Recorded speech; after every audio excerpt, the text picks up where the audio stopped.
तो आज की इस वीडियो में मैं आपको बताने वाला हूं, अगर मेरे पास 10,000 रुपीज होते ना 20 साल के लिए हर महीने, तो मैं उसे कैसे इन्वेस्ट करता।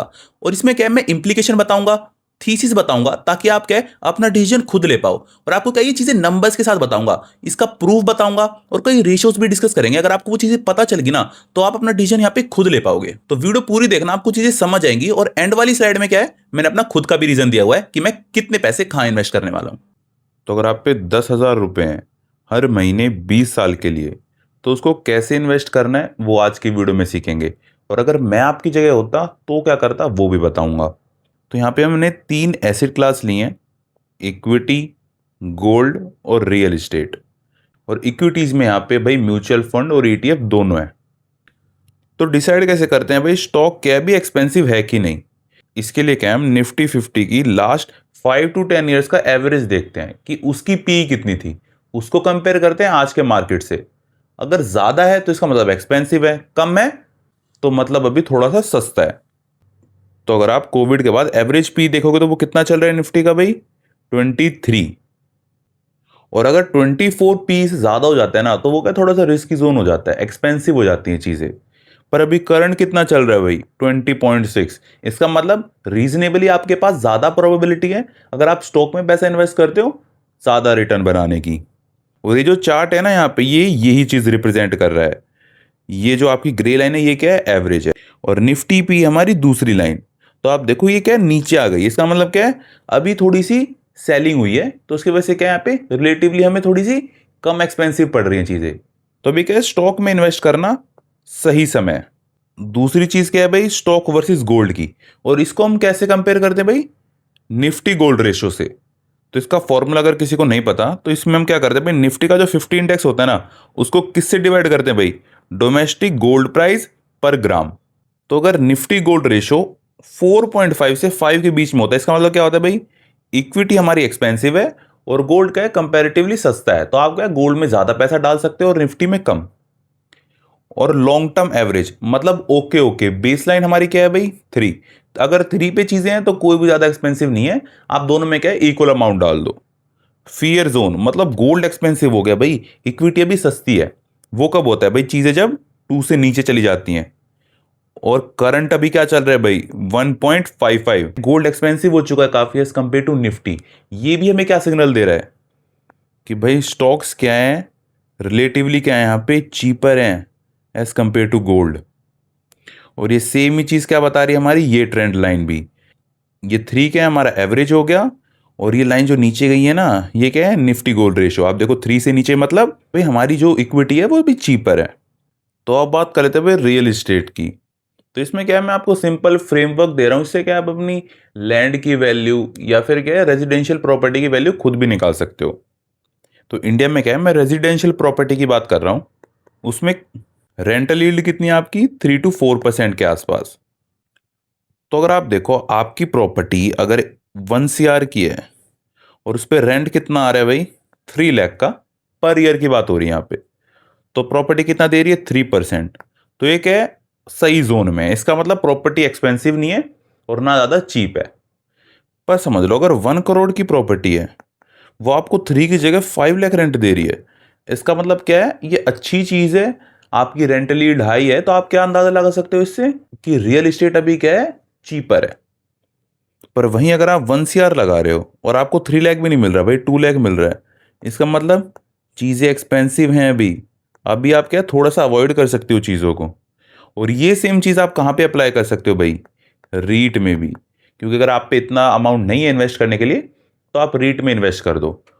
कई लोग बोलेंगे भाई आपने रियल इस्टेट क्यों ली, यहाँ पे 10,000 से मैं कैसे इन्वेस्ट कर लूँ रियल इस्टेट में। तो रियल इस्टेट मैंने इसलिए लिए कि ये क्या है, 10,000 पर मंथ है।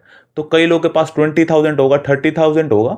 तो उनको क्या है, सिंपली 10,000 हो गया है, 2 से 3 से या 10 से जैसे मल्टीप्लाई कर देना है, जैसे उनका एवरेज अमाउंट है इन्वेस्टमेंट का।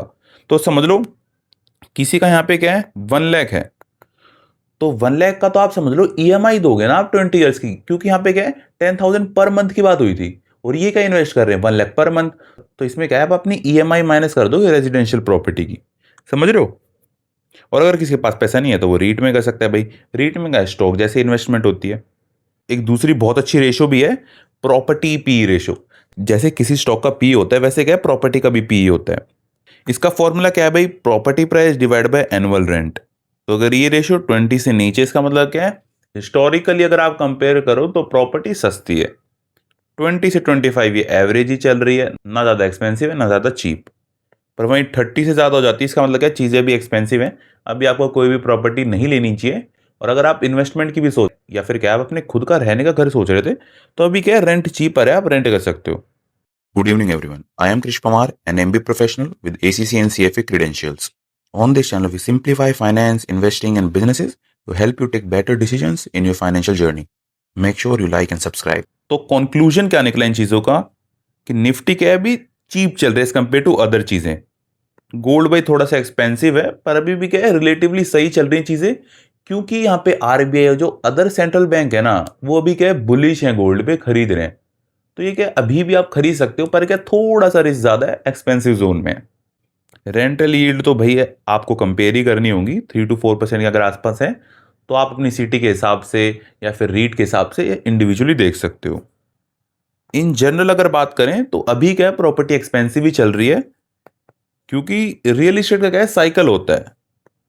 2014 से 2019 तक कुछ भी प्राइस मूवमेंट नहीं थी यहाँ पे रियल एस्टेट में, पर उसके बाद से अगर आप देखोगे ना तो 3x 4x काफ़ी ज़्यादा चीज़ें बढ़ गई हैं। और अभी क्या है थोड़ा सा स्लो डाउन आया है, और ये मुझे लगता है ये चीज़ें चलेंगी अभी, और बाकी क्या आपकी कॉल है। तो भाई इतने सारे क्वेश्चन के बाद अब हमें इन्वेस्टमेंट कहाँ करनी चाहिए, तो मैं अगर आपकी जगह होता तो 65% मैं कहाँ डालता भाई, निफ्टी 50 इंडेक्स फंड में। ये मैं कब की बात कर रहा हूँ भाई, यूथ की यहाँ पे, जो कि क्या है अभी यहाँ पे 20 से 30 ईयर्स के बीच में मेजरली, और अभी क्या है 20-30 साल तक वो क्या अपनी इनकम बढ़ा सकता है। तो इसलिए यहाँ पे इक्विटी में ज़्यादा इन्वेस्ट भी करा हुआ है मैंने।